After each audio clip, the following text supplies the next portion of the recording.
Well, I would like to think that the biggest thing is to stay as calm as you possibly can. I know there are lots of things that can make a person worry, but it's when you're calm, that's when you make your best decisions. So that'll be the first thing, just to calm down, look at everything around you, understand what your position is, understand what you can do and what you can't do. From there, I would tell him, listen, do your best. If you are that worried, there's never any harm in picking up a new skill. There will never be any harm in doing anything of that nature. So that's one avenue that you could possibly take. Because with new skills comes a new added value to each and every single employee. And with more and more new skills, you make yourself more and more indisposable. So that would be my probably my main directive. Just say, listen, make yourself indisposable, learn as much as you can, so that they need you for as much as they need. Other than that, I would say just keep working as hard as you possibly can. The harder you work, the more you will get recognized, and the more those above you will notice this and realize the value. Because that's the one thing in construction, people really do value hard work. The harder people work, the more they are valued in the construction industry. Because as smart as you are, if you do not do the work timeously, you're costing the company money.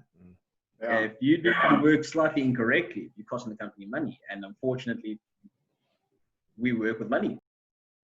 Well, that's a very good question, and having listened to how Tato advised just now, I think he's answered quite a lot of the pointers. But I think the most important thing for a youngster is to say to themselves that this is what I've studied.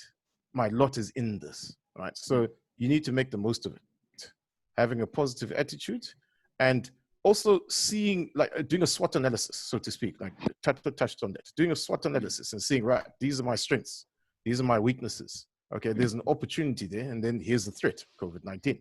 All right, but let's go back and focus on the strengths, right? You look at your strengths and look at it from a viewpoint of telling yourself over maybe a 10-year or 5-year period. You say to yourself, like, let's take 5 years, right? Say to yourself, you want to improve on that by 20%. So you're doubling your capacity every 5 years in working on your strengths, right? Then you look at your weaknesses and you say, right, fine. Over the next 5 years, maybe you list 5 weaknesses. Then you say to yourself, over the next 5 years, do a course of some sort, right? Maybe it's a refresher course. Tato's is in civils, so maybe you're a bit rusty on surveying, and you last did surveying your first year. It happens, guys. I mean, yeah, So maybe we'll brush up on the surveying.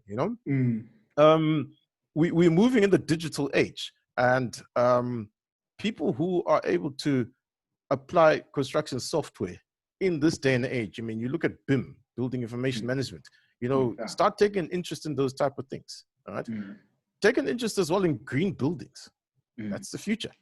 That's huge. That's huge. I mean, as well, everyone has done some form of costing, be it on the QSing side or measuring and so forth. And when you're out on site all the time, yes, fine, you have your quality related skills which you work on and you perfect, because I mean at the end of the day, production is quality, and etc.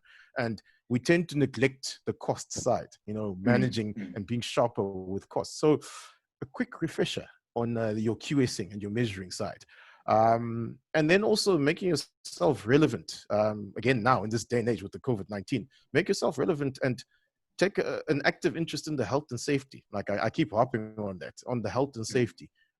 Volunteer to help out with the safety officer and understand what goes in that file. How do we make up that file? What new regulations are in place? Take an interest in those type of things. Take a look and see what a safety audit entails.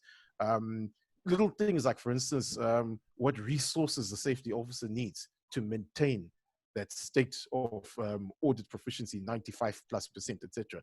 So that's what I would advise a youngster, to look at, so that at the end of the day, you become more well-rounded, that's pretty much what it is. I find a lot of people would tend to hop on because what you find once you've graduated, you get put into a little box, and that's what you end up being. That's it. So I'd encourage youngsters, because at some stage or another, you may get tired of being an employee and you want to be an employer. So once you give yourself a 10-year parameter, 10-year timeline of learning those skills, from a mentor, right? And then afterwards, after 10 years, you start, feeling yourself. Maybe you're getting into a more senior position, more responsibility.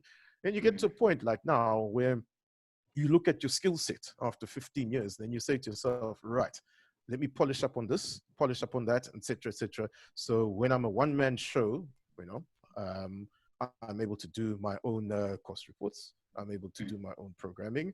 I'm able to do my own surveying. I'm able to do my own health and safety.